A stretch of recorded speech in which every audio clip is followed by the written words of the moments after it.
दोस्तों, स्वागत है आप सभी को राधा लाडली जी के ज्ञान YT यूट्यूब चैनल में बुढ़ापे में औलाद माँ बाप को पराया क्यों कर देती है। नमस्कार दोस्तों, क्या आपने सोचा है कि हमारे माता पिता जिन्होंने अपनी पूरी जिंदगी हमारे लिए लगा दी, उन्हें बुढ़ापे में क्या चाहिए? बस थोड़ा सा प्यार, सम्मान और सहारा। लेकिन क्या हर औलाद अपने माता पिता को यह सब दे पाती है? आज के दौर में कई बुजुर्ग माता पिता अकेलेपन और उपेक्षा और अपमान का सामना कर रहे मित्रों, ये वीडियो उनकी जिंदगी की सच्चाई और समाज के बदलते हालातों को आपके सामने रखने वाली है। तो दोस्तों, हमारे साथ इस सफर पर आइए और सोचिए कि क्या हम अपने माता पिता के साथ वो कर रहे हैं जो उनका हक है और जो हमारा कर्तव्य है। तो वीडियो को अंत तक जरूर देखें और इस सवाल का जवाब एक बार खुद से जरूर पूछें। दर्शक बंधु शहर के बाहरी हिस्से में पुराना घर था जो कब गोपाल जी और उनकी पत्नी कमला का था। यह घर उनके सालों की मेहनत और प्रेम का प्रतीक था। लेकिन अब इस घर में उनका बेटा विक्रम और बहू अनुराधा रहते थे। एक दिन जब विक्रम और अनुराधा बाजार से घर लौटे तो उन्होंने देखा कि गोपाल और कमला अपने पुराने घर में आराम से बैठे हैं। उनके साथ कुछ पुराने दोस्त भी थे जो पुरानी यादों को ताज़ा करते हुए ठहाका लगा रहे थे। मित्रों, यह दृश्य देख विक्रम और अनुराधा का गुस्सा साथ में आसमान पर चढ़ गया। विक्रम ने आओ देखा ना ताओ सीधा गोपाल का कॉलर पकड़ लिया और गुस्से में चीखते हुए बोला, बुढ़े, तेरी इतनी हिम्मत कैसे हुई कि इस घर में घुसने की? हमने तो सोचा था कि तुझे घर से निकालने के बाद तू अब तक मर गया होगा। अनुराधा ने भी तुरंत कमला की ओर आंखें तरते हुए कहा, बुढ़िया, लगता है तुझे सबक सिखाने की फिर से जरूरत पड़ गई है। आज तुझे दोबारा सजा दूंगी जो उस दिन दी थी। लेकिन इस बार कमला, जो हमेशा सहनशील और शांत रहती थी, अपने गुस्से पर काबू नहीं रख सकी। उन्होंने अनुराधा के गाल पर जोर से थप्पड़ झड़ दिया। उनका यह रूप देखकर पूरे घर में सन्नाटा छा गया। विक्रम का गुस्सा और बढ़ गया। उसने गोपाल की ओर हाथ बढ़ाया, लेकिन तभी एक मजबूत हाथ ने उसे रोक लिया। यह अजय था। अजय ने विक्रम को चेतावनी भरे लहजे में कहा, अगर मेरे बाबूजी की ओर एक आंख उठाकर भी देखा तो विक्रम और अनुराधा ने आश्चर्य से अजय को देखा। विक्रम ने पूछा, तू कौन है? और इन्हें बाबूजी क्यों कहता है? तो अजय ने बड़े ही गंभीर स्वर में कहा, मैं वी हूं जिसने इन दोनों की हालत देखकर इन्हें सहारा दिया। जब तुमने इन्हें घर से निकाल दिया तब यह दोनों बुजुर्ग बेसहारा हो गए थे। मैंने इन्हें अपने माता पिता की तरह माना और इनकी सेवा की। आज मैं इन्हें वापस इनका हक दिलाने आया हूं। यह कहते हुए अजय ने दरवाजे की ओर इशारा किया। विक्रम और अनुराधा ने जैसे ही दरवाजे की तरफ देखा तो उनके रोंगटे खड़े हो गए, क्योंकि मित्रों, वहां पुलिस खड़ी थी। अजय ने पुलिस को बुलाकर कहा, यह घर गोपाल और कमला का है और इन्हें उनके घर से बाहर निकालने का किसी को कोई हक नहीं है। मित्रों, पुलिस ने कानूनी दस्तावेज दिखाए जिनमें सा लिखा था कि घर गोपाल के नाम पर है। विक्रम और अनुराधा के पैरों तले जमीन खिसक गई। कमला की आंखों में आंसू थे, लेकिन यह आंसू अपने हक की वापसी के थे। उनकी आंखों में वह पुरानी तस्वीर तैरने लगी जब उनके बहू और बेटों ने उन्हें घर से निकाल दिया था और वे भूख प्यासे सड़कों पर ही भटकती थीं। बुढ़ापे के उस जर्जर शरीर को लेकर जीवन का संघर्ष कर रहे थे। बीते दिनों की बात है कि एक चिलचिलाती दोपहर थी। सिग्नल पर गाड़ियों की लंबी कतार लगी हुई थी। अजय अपने आरामदायक कार में बैठा हुआ था। सिग्नल के हरे होने का इंतजार कर रहा था। तभी उसकी कार की खिड़की पर हल्की सी दस्तक हुई। उसने खिड़की से बाहर झांक कर देखा तो एक वृद्ध महिला खड़ी थी। उसकी उम्र और थके हुए चेहरे पर जीवन के संघर्षों की गहरी लकीरें साफ झलक रही थीं। उस वृद्धा के हाथों में कुछ सस्ते पेल थे जिन्हें बेचकर वो अपना गुजारा करती दिख रही थी। वृद्ध ने विनम्र स्वर में कहा, बेटा, ये पेन ले लो, तुम्हारे बच्चों के काम आएंगे। तुम इन्हें खरीद कर हम पर बहुत बड़ा एहसान करोगे। अजय ने उसकी ओर ध्यान से देखा और अचानक उसकी आंखों में पानी भर आया। उसकी पहचानने की क्षमता ने उसे झकझोर दिया। दोस्तों, यह कोई और नहीं बल्कि उसकी पुरानी पड़ोसन कमला काकी थी। वो कमला जिनके हाथ की खीर पूरी बचपन में अजय की सबसे पसंदीदा डिश हुआ करती थी। अजय ने कार को सड़क किनारे खड़ा किया और तुरंत बाहर आकर उस वृद्धा के पास पहुंचा। उसने भावुक होकर कहा, अम्मा जी, क्या आपने मुझे पहचाना? मैं अजय, आपका मन्नू कमला, जो अपने पेन बेचने में व्यस्त थी। जैसे ही उस आवाज को सुना तो एकदम से चौंक जाती है। वो कहने लगी, मन्नू, तू मन्नू है? अरे बेटा, तू कहाँ चला गया था और इतना कैसे बदल गया? मैं तुझे इतने साल बाद देख रही हूं। कमला की आंखों से आंसू बह निकले। वो खुशी और दुख के मिले जुले भावों से भर उठी थी। अजय ने उन्हें गले लगाते हुए कहा, अम्मा, ये सब कैसे हो गया? आपके साथ ऐसा क्यों हुआ और काका कहाँ है? कमला ने कांपती उंगली से एक इशारा किया।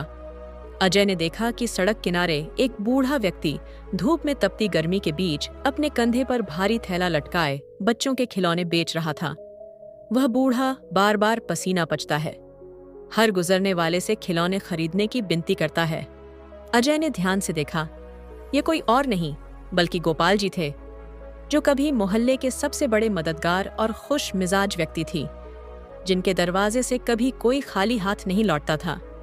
आज उनकी यह हालत देखकर अजय का दिल भर आया। अजय ने कमला के आंसू पोते हुए कहा, अम्मा जी, आप यहीं रुको, मैं काका को लेकर आता हूं। अजय दौड़ता हुआ गोपाल के पास पहुंचा और बच्चों जैसा उत्साह दिखाते हुए बोला, बाबा, क्या आप मुझे खिलौने नहीं देंगे? गोपाल जी ने जैसे ही उसकी ओर देखा, उनकी आंखें भर आईं। उन्होंने अजय को तुरंत पहचान लिया। भावनाओं के आवेग गोपाल ने उसे गले से लगा लिया। बौ, वह कहने लगी, मन्नू बेटा, तू कहाँ चला गया था और अब इतने सालों बाद आया है? गोपाल जी का शरीर बुखार से तप रहा था, लेकिन मजबूरी ने उन्हें धूप में खिलौने बेचने को मजबूर कर रखा था। यह दृश्य देखकर किसी का भी दिल पसीज जाता। अजय ने उन्हें सहारा दिया और कहा, काका, अब आप और अम्मा को यह सब नहीं करना पड़ेगा। चलो मेरे साथ, मेरे घर चलो। अजय ने गोपाल और कमला को कार में बैठा लिया। दोनों को आराम से बैठाने के बाद अजय उन्हें लेकर अपने घर चला आया। कहने लगा, अब आपको कोई तकलीफ नहीं होगी। इस प्रकार अजय उन्हें लेकर अपने घर पहुंच जाता है। घर पहुंचकर जहां अजय की मां सुमित्रा जी उन दोनों की हालत देखकर के हैरान रह जाती है, कमला सुमित्रा जी के गले लगकर फूट फूट कर रोने लगती है। वो कहती हैं, बहन जी, ये सब कैसे हुआ? तुम्हारी ऐसी हालत कैसे हो गई? अजय ने सुमित्रा जी को शांत करते हुए कहा, माँ, ये सब बातें बाद में करेंगे। पहले मैं डॉक्टर को बुलाता हूँ। काका को बहुत तेज बुखार है और दोनों काफी थके हुए लग रहे हैं। पहले हाथ मुंह धोकर खाना खा ले, फिर आराम कर ले, उसके बाद शांति से बैठकर बात करेंगे। सुमित्रा जी ने कहा, ठीक है बेटा, तब तक मैं खाना तैयार करती हूँ। जल्दी से खाना लगाकर सुमित्रा जी थाली लेकर आई। जब गोपाल जी और कमला जी ने खाना खाया तो उनकी आंखों में आंसू बहने लगे। यह देखकर अजय ने मुस्कुराते हुए कहा, काका, खाना खाते समय रोना या बात करना ठीक नहीं है। यही तो आपने बचपन में मुझे सिखाया था, फिर आज आप लोग ये कैसे भूल गए? ये कहकर अजय ने अपने हाथों से दोनों के आसपास और अपने हाथों से ही उन्हें खाना खिलाने लगा। अजय का इतना प्यार और अपनापन देखकर भी उनके आंसू रुकने का नाम नहीं ले रही थी। गोपाल ने भारी मन से कहा, बेटा, हमारे दिए हुए संस्कार तुझे अभी भी याद है, लेकिन जिनके लिए हमने सबसे ज्यादा सपने देखे थे वही हमें इस हाल में छोड़ गए हैं।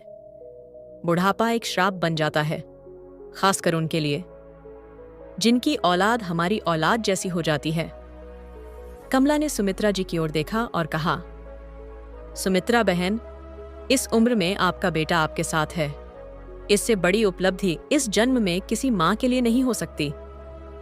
गोपाल ने गर्व से सिर उठाते हुए कहा, हमने तो हमेशा अपने बेटे को अच्छे संस्कार ही दिए थे, लेकिन लगता है हमारी परिवार इसमें कहीं ना कहीं कोई कमी रह गई थी, जो आज हमें यह दिन देखना पड़ रहा है। सुमित्रा जी जो चुपचाप यह सब सुन रही थी, उनकी भी आंखें नम हो गईं। उन्होंने कहा, कमला बहन, अजय के पिताजी के गुजरने के बाद मेरे लिए वह समय आसान नहीं था, लेकिन आप और गोपाल भाई साहब ने मुझे बहुत सहारा दिया। आपकी मदद के बिना मैं दोबारा खड़ी नहीं हो सकती थी। सुमित्रा जी ने आगे कहा कि गोपाल भाई, आपने अजय की पढ़ाई लिखाई का खर्चा उठाया, और कमला बहन, आपने हमेशा मेरे घर के खर्च का ध्यान रखा। आज अजय जो कुछ भी है वो आप दोनों की वजह से यह उपकार मैं कभी नहीं भूल सकती। कमला ने भावुक होकर कहा, सुमित्रा बहन, हमने वह सब किया जो हमें सही लगा, लेकिन उसके बाद आपके विदेश जाने के बाद हमारा यहाँ कोई हालचाल लेने वाला नहीं रहा। मोहल्लों के लोगों ने भी हमसे दूरी बना ली थी और देखते देखते हमारी ये हालत हो गई। सुमित्रा जी ने आश्चर्य से पूछा, लेकिन यह सब कैसे हुआ? आप दोनों तो पूरे मोहल्ले में सबसे अधिक सम्मानित थे, फिर आपके साथ ऐसा क्यों हुआ? कमला जी ने सुमित्रा जी से कहा, क्या बताएं बहन, अक्सर अखबारों में पढ़ा और सुना था कि बच्चे अपने बुजुर्ग माता पिता को वृद्धा आश्रम में छोड़ आते हैं या सड़क पर बेसहारा कर देते हैं, लेकिन अपनी परिवार इस पर हमें पूरा भरोसा था। लगता था हमारा विक्रम ऐसा कभी नहीं करेगा, पर शायद किस्मत को कुछ और ही मंजूर था। सुमित्रा की आंखों में आंसू थे, ने रोते हुए कहा, कमला बहन, ऐसा भी क्या हो गया जो विक्रम ने आप दोनों के साथ ऐसा किया? तो आप दोनों पर जाए ये ज्ञान छिड़क था। जब आप मन्नू को अपने हाथों से खीर पूरी खिलाती थी तो वह कितना खुश होता था, फिर आज इतना बदलाव कैसे आ गया? कमला जी ने गहरी सांस लेते हुए कहा, दरअसल तब उसका परिवार सिर्फ हम दोनों थे, लेकिन अब उसकी पत्नी और ससुराल वाले ही उसका रह बन गए हैं। वो लड़की अनुराधा जो उसकी पत्नी है, पता नहीं किस खानदान से आई है। एक दिन अचानक विक्रम हमारे दरवाजे पर अनुराधा के साथ शादी करके खड़ा हो गया। अनुराधा के आने से पूरे घर का माहौल बदल गया। अब तो विक्रम ने हमसे बोलना तो दूर, हमारी ओर देखना भी छोड़ दिया था। हमने सोचा कि नई शादी है, धीरे धीरे सब ठीक हो जाएगा, इसीलिए हम सब सहन कर गए और चुपचाप रहने लगे। पर हमें क्या पता था कि यही चुप्पी हमारे दुखों की शुरुआत बन जाएगी। सुमित्रा ने हैरानी से पूछा, फिर ऐसा क्या हुआ? कमला ने जवाब दिया कि विक्रम के काम पर जाते ही अनुराधा से मिलने न जाने कितने लोग घर पर आते थे। अगर हम अनुराधा से कुछ कहती तो वो से उन लोगों के सामने ही हमारा अपमान कर बैठती थी। धीरे धीरे हमें समझ में आ गया था कि अनुराधा एक अच्छी लड़की नहीं है। वो रोज नए नए दोस्तों को घर पर बुलाती थी और उनके साथ दिन भर मौज मस्ती करती थी। विक्रम के कमाए पैसों को भी पानी की तरह उड़ा रही थी, लेकिन हम विक्रम को यह सब समझा ही नहीं सके। गोपाल जी ने कहा, सुमित्रा बहन, हमने कई बार विक्रम से अकेले में बात करने की कोशिश की, लेकिन हर बार हमारी कोशिश नाकाम रही। एक दिन जब अनुराधा घर पर नहीं थी तो विक्रम अचानक घर पर आया। हमने उससे अनुराधा के व्यवहार के बारे में बताया। तो जानती हो उसकी प्रतिक्रिया क्या थी? उसके जवाब ने हमारा दिल ही तोड़ दिया। विक्रम ने गुस्से में हमसे कहा, पापा, अनुराधा एक शहरी और पढ़ी लिखी लड़की है, उसके लड़कों से ज्यादा दोस्त हो सकते हैं, इसमें गलत क्या है? आप लोग बेवजह उसके खिलाफ मेरे कान भर रहे हैं। मेरा पैसा है, मेरी बीवी है, वह खर्च कर रही है, तो आपको क्या परेशानी है? मुझे पता है आपको अनुराधा पहले से ही पसंद नहीं थी, इसीलिए ये कहानियां गढ़ रहे हो ताकि मेरे और अनुराधा के बीच दूरियां बढ़ जाएं। चुपचाप घर में रहिए, वरना एक दिन आपको सड़क पर छोड़ दूंगा। विक्रम की ये बातें सुनकर कमला की आंखों में आंसू आ गए। उन्होंने भारी मन से कहा, हमने तो कभी सोचा भी नहीं था कि जिस बेटे को हमने इतने लाड प्यार से पाला, वही बेटा अपनी पत्नी के लिए हमें ऐसे झड़ देगा। ये हमारी कल्पना से भी परे था। गोपाल जी ने सिर झुकाकर कहा, उस दिन के बाद हमने तय कर लिया कि अब बेटे के सामने कुछ नहीं कहेंगे, हम अपनी तकलीफें अपने तक ही सीमित रखेंगे। लेकिन बेटा, ये तो बस शुरुआत थी। इसके बाद न जाने हमारे साथ कैसी कैसी घटनाएं घटी, जिन्हें याद करके भी दिल कांप जाता है। कमला और गोपाल जी की बात सुनकर अजय की भी आंखें भर आईं। उसने कहा, काका अम्मा, अब आप लोग इन दुखों को अपने दिल से निकाल दीजिए और निर्भय होकर सब कुछ मुझे बताइए। मैं आप लोगों का हर गांव भरने की कोशिश करूंगा। जब कमला ने अपनी बात शुरू की, गोपाल ने उन्हें चुप रहने का इशारा किया। यह देखकर अजय ने पूछा, काका, ऐसी कौन सी बात है जो आप अम्मा को चुप रहने को कह रहे हैं? क्या हुआ था? आगे मुझे बताइए। तब गोपाल ने गहरी सांस लेते हुए कहा, छोड़ो बेटा, क्यों हमारी कहानी सुनकर दुखी होना चाहते हो? हमारे साथ जो होना था वह हो चुका। अब हमारी बची हुई जिंदगी झुग्गी में ही बीतने वाली है। भगवान शुक्र है कि गुजारे के लिए कुछ काम मिल गया। अब हमें विक्रम और अनुराधा से कोई मतलब नहीं है। गोपाल की आंखों में आंसू थे। सुमित्रा जी ने तुरंत कहा, गोपाल भाई साहब, क्या अजय आपका बेटा नहीं है? एक बार उस पर भरोसा करके तो देखिए। क्या आप इसे अपना बेटा नहीं मानते?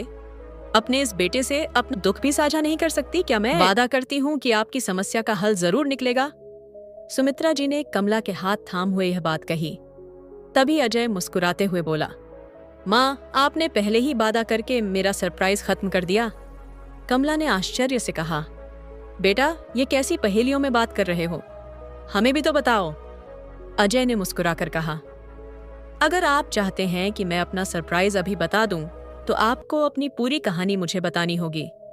मेरी माँ ने एक वादा किया है, और दूसरा वादा मैं आपसे करता हूँ कि बहुत जल्द आप अपने घर में पहुंच जाओगे।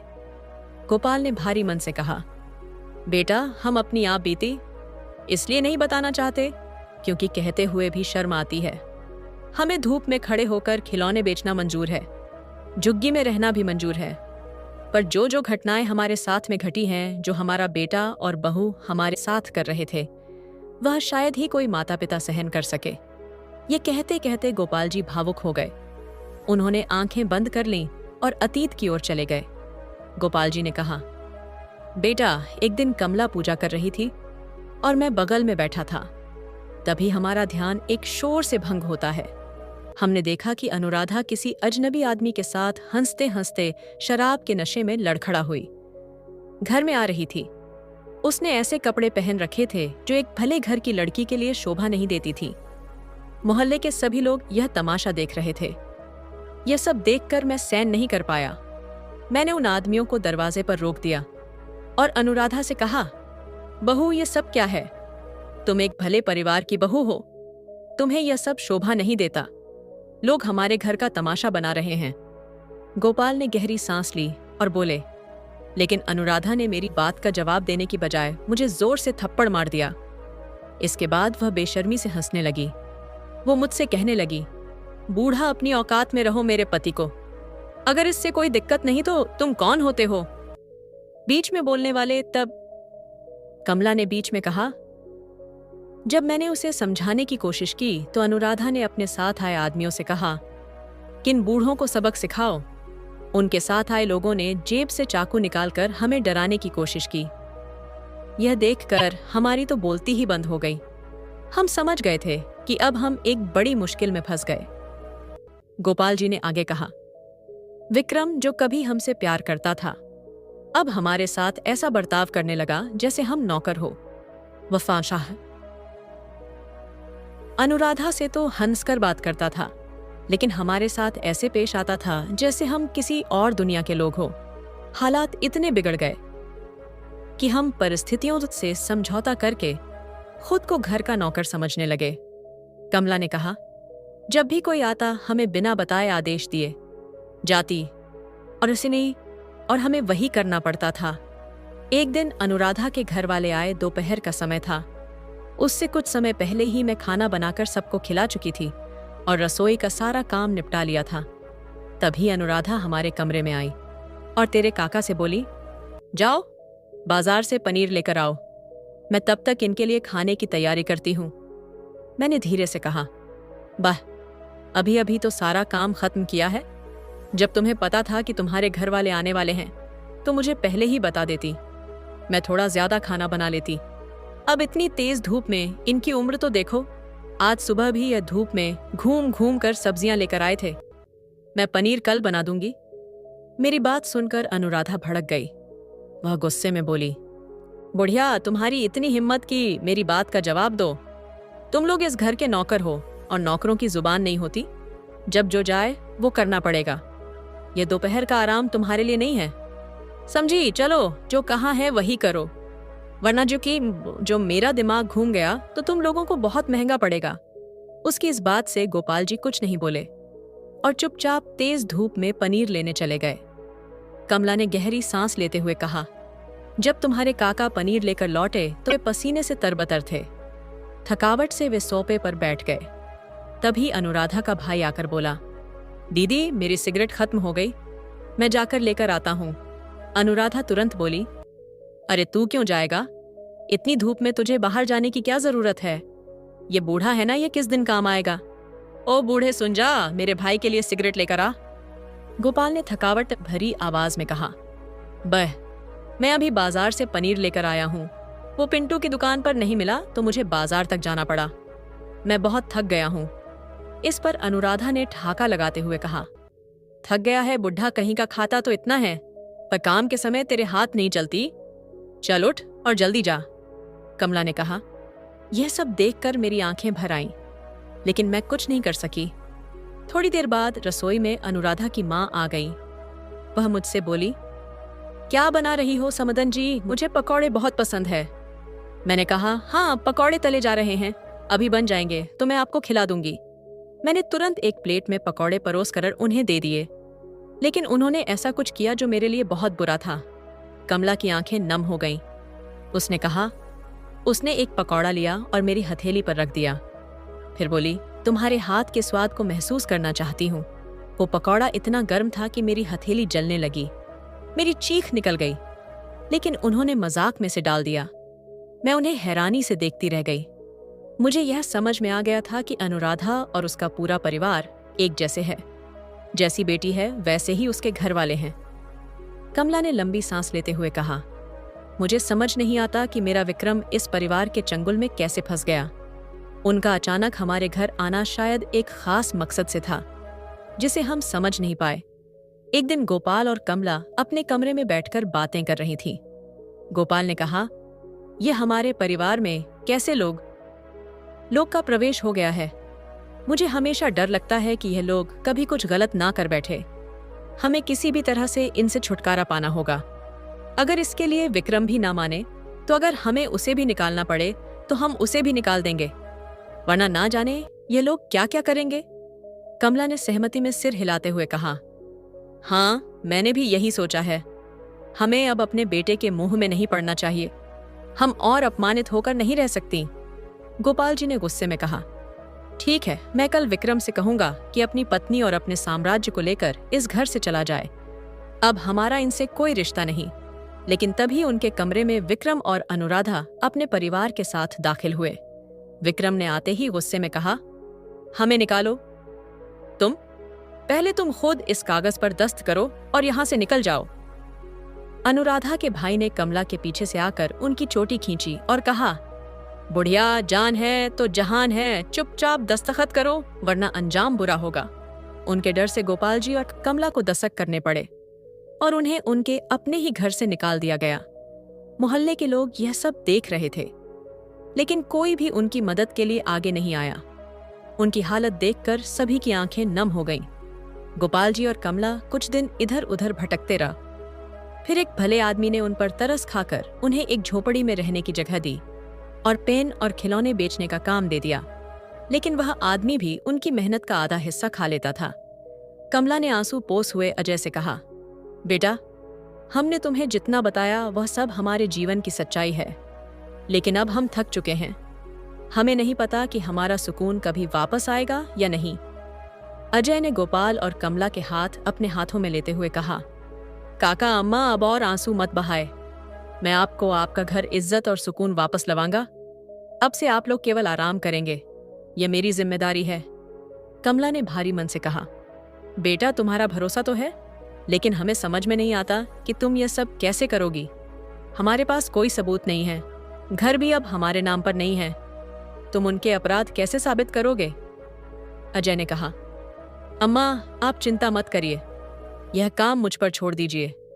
अब आप आराम से यही रहे और बहुत जल्द आप अपने घर में पहुंच जाएंगे। गोपाल ने आंसुओं से भरी आंखों से कहा, एक ही घर में दोनों बच्चे बड़े हुए, लेकिन देखो कितना फरोसी सा केयरगिनी है। दोनों में एक बेटा हमारे साथ यह सब कर रहा है और दूसरा बेटा हमारे लिए इतना कुछ कर रहा है। इसके बाद अजय अपने कमरे में चला गया। उसने पूरे जोश और लगन के साथ विक्रम और अनुराधा की छानबीन शुरू कर दी। उसने कई सबूत इकट्ठे किए और एक दिन वो गोपाल और कमला के पास आया, लेकिन उसका चेहरा उस दिन बड़ा गंभीर था। उसने कहा, काका मुझे माफ करना, मैं आपकी मदद नहीं कर सकता। आप लोग वहीं वापस चले जाइए जहां पहले रह रहे थे। गोपाल ने हैरानी से पूछा, बेटा अचानक ये क्या हो गया? तुमने तो कहा था कि हमें हमारा घर वापस दिलवाओगे। अजय ने उदासी से कहा, कुछ नहीं काका, बस आप अपना सामान बांधिए और यहाँ से चले जाइए। यह सुनते ही गोपाल और कमला की आंखों में आंसू भर आए। रोते रोते अजय के घर से बाहर निकले। उनकी बेबसी उनके चेहरे पर साफ झलक रही थी। अत्यंत हताश देखकर अजय ने उन्हें समझाया, काका, मैं आपको अपने घर से निकाल नहीं रहा हूं, बल्कि आपको आपका घर दिला रहा हूं। चलिए, अब आपका घर आपका हो गया है। यह सुनकर दोनों की आंखों में खुशी के आंसू दौड़ पड़े। अजय उनको लेकर उनके घर जाता है। उस समय विक्रम और अनुराधा घर में मौजूद नहीं थे। कमला और गोपाल जी गांव के अपने कुछ पुराने मित्रों के साथ अपने घर में दाखिल हो जाते हैं और बैठकर बातचीत करते हैं। तभी विक्रम और अनुराधा घर के अंदर दाखिल होते हैं। अपने घर के अंदर अपने माँ बाप को देखकर उसका खून जल जाता है। वतीय उन्हें भला बुरा कहने लगा। मित्रों, यह वही समय था जब आपने कहानी के शुरुआत में सुना था। विक्रम ने गुस्से में गोपाल पर हाथ उठाती हुई उसे बहुत भला बुरा कहा, लेकिन अजय ने उसे रोकते हुए चेतावनी दी। अजय ने बताया कि उसने गोपाल और कमला को सहारा दिया और उनका हक वापस दिलाने के लिए आया है। इसी बीच पुलिस दरवाजे पर खड़ी थी और विक्रम और अनुराधा के अपराध उजागर हो चुके थे। गोपाल जी और कमला जी ने देखा कि पुलिस विक्रम और अनुराधा को गिरफ्तार कर रही है। यह देखकर वे दोनों हैरान रह गए। विक्रम ने गोपाल और कमला को देखते ही चिल्लाकर कहा, यह घर मेरा नहीं है, बल्कि मेरे माँ बाप का है। ये सारी संपत्ति भी उनकी है। आप इन्हें पकड़िए माँ। पापा, आप लोग कहो ना कि यह घर आपका है। मैंने धोखे से आपसे छीन लिया था। गोपाल और कमला स्तब्ध होकर यह दृश्य देख रहे थे। वे समझ नहीं पा रहे थे कि आखिर यह सब कैसे हुआ। इससे पहले कि वे कुछ कहते, अजय पीछे से आकर बोला, हाँ काका, यह घर बेशक आपका है और विक्रम ने इसे धोखे से हड़प लिया था। मैंने इसके हर गलत काम की जांच करवाई और उसके सबूत भी अदालत में पेश कर दिए हैं। इसके साथ ही मैंने इसके अवैध धंधे और गैर कानूनी कामों के सारे सबूत भी पुलिस को दे दिए हैं। अब यह लंबे समय तक जेल में रहेगा और इसकी सारी अवैध कमाई जब्त कर ली जाएगी। यह बिना सजा काटी कभी बाहर नहीं आ पाएगा। अजय ने कहा, काका, मैंने यह भी साबित कर दिया कि यह घर आपका है और विक्रम ने इसे धोखे से अपने नाम किया था। अब यह घर फिर से आपके पास लौट आया है। आपको बस इन कागजों पर दस्त करना है। इसके बाद आप दोनों अपने घर में पहले की तरह खुशी खुशी रह सकते हैं। अजय ने कहा कि यही वजह थी कि मैंने आपसे कहा था कि थोड़ा और इंतजार कर लीजिए। कमला की आंखों में आंसू थे। उन्होंने कहा, मन्नू बेटा, आज मुझे सच में भगवान पर भरोसा हो गया है। हमने तो झोपड़ी में ही अपनी पूरी उम्र बिताने का सोच रखा था, पर पता नहीं तुम कहां से आए और हमें सहारा दिया। यह कहते हुए कमला तेजी से विक्रम के पास गई और उन्होंने उसे कई थप्पड़ मारे और कहा, वैसे तो मैं नहीं चाहती कि तू कभी रिहा हो, लेकिन अगर तू कभी छूट भी गया तो हमारे पास भूलकर भी मत आना। वह जिन क्या क्या है, जिन हथियारों मनकी के से तस्करी तू करता था, उन्हीं का इस्तेमाल मैं तुझ पर कर दूंगी। चल जा, मेरी से दूर रहे। आज से तेरे माँ बाप तेरे लिए मर चुके हैं। भगवान किसी को ऐसी औलाद ना दे। इंस्पेक्टर साहब, इसे ले जाइए, इसके खिलाफ गवाही मैं खुद दूंगी। पुलिस विक्रम और अनुराधा को ले गई। विक्रम अपने माता पिता के पैरों में गिरकर माफी मांगता रहा, लेकिन गोपाल जी और कमला ने उसे माफ नहीं किया। मित्रों, कुछ दिनों बाद अदालत में गोपाल और कमला ने अपने बेटे विक्रम के खिलाफ गवाही दी। सारे सबूत और गवाही के आधार पर अदालत ने विक्रम और अनुराधा को कई साल की सजा सुनाई। इधर अजय ने गोपाल और कमला का पूरी तरह से सहारा बनकर उनकी हर जिम्मेदारी संभाल ली। दवा, खाने पीने का खर्च, हर छोटी बड़ी जरूरत अजय पूरी करने लगा। अपनी जिंदगी के आखिरी दिनों में गोपाल और कमला ने अपनी सारी संपत्ति अजय के नाम करने का फैसला किया, लेकिन अजय ने विनम्रता से कहा, काका, मुझे सिर्फ आपका आशीर्वाद चाहिए। यह संपत्ति नहीं, आपकी संपत्ति वृद्धा आश्रम के नाम कर दीजिए, ताकि और भी जरूरतमंद लोगों की मदद हो सके। गोपाल जी और कमला के दिल में अजय के लिए और भी सम्मान बढ़ जाता है। इसके बाद अजय अपने काका और अम्मा की सेवा में लग जाता है और उनके आखिरी समय तक उनके साथ रहता है। दोस्तों, यह कहानी हमें सिखाती है कि गलत को माफ करना हमेशा सही नहीं होता। गोपाल और कमला ने अपने बेटे के अन्याय को माफ नहीं किया और सही रास्ता चुना। और न्याय का साथ देना ही सबसे बड़ा धर्म होता है। जो व्यक्ति अपने माता पिता का सम्मान नहीं करता, उसे माफी के लायक नहीं समझा जाना चाहिए। बुढ़ापे में औलाद माता पिता को पराये इसलिए कर देती है क्योंकि अक्सर वे उनकी त्याग और बलिदान को भूल जाते हैं। कई बार बदलते जीवन मूल्यों, स्वार्थ और आर्थिक दबाव के कारण संतान अपने माता पिता को बोझ समझने लगती है। इसके अलावा जीवन में जीवन साथी और परिवार की प्राथमिकता बढ़ने से माता पिता के साथ भावनात्मक दूरी बढ़ जाती है। यह समाज के नैतिक पतन का भी परिणाम है, जहां व्यक्तिगत स्वार्थ रिश्तों पर हावी हो जाता है। लेकिन माता पिता का महत्व कभी नहीं भूलना चाहिए, क्योंकि उनका त्याग और योगदान अमूल्य है। संस्कार और आदर ही रिश्तों को मजबूत रखते हैं। बुढ़ापे में औलाद द्वारा माता पिता को पराया मानने के 4 मुख्य कारण हैं। पहला, औलाद अपने करर परिवार और व्यक्तिगत सुख सुविधाओं को प्राथमिकता देने लगती है। आधुनिक जीवन शैली और व्यक्तिगत स्वार्थ के कारण वे अपने माता पिता की जिम्मेदारी को बोझ समझने लगते हैं। नंबर 2, आज के समय में कई परिवारों में बच्चों को माता पिता के प्रति कर्तव्य और आदर का सही संस्कार नहीं दिया जाता। यह नैतिक पतन माता पिता के प्रति उनकी उपेक्षा का कारण बनता है। नंबर 3, बढ़ते आर्थिक दबाव और छोटे परिवार की मानसिकता के कारण औलाद माता पिता की देखभाल करने से कतरा लगती है। कई बार जीवन साथी के साथ अनबन या तनाव भी इस दूरी को बढ़ा देता है।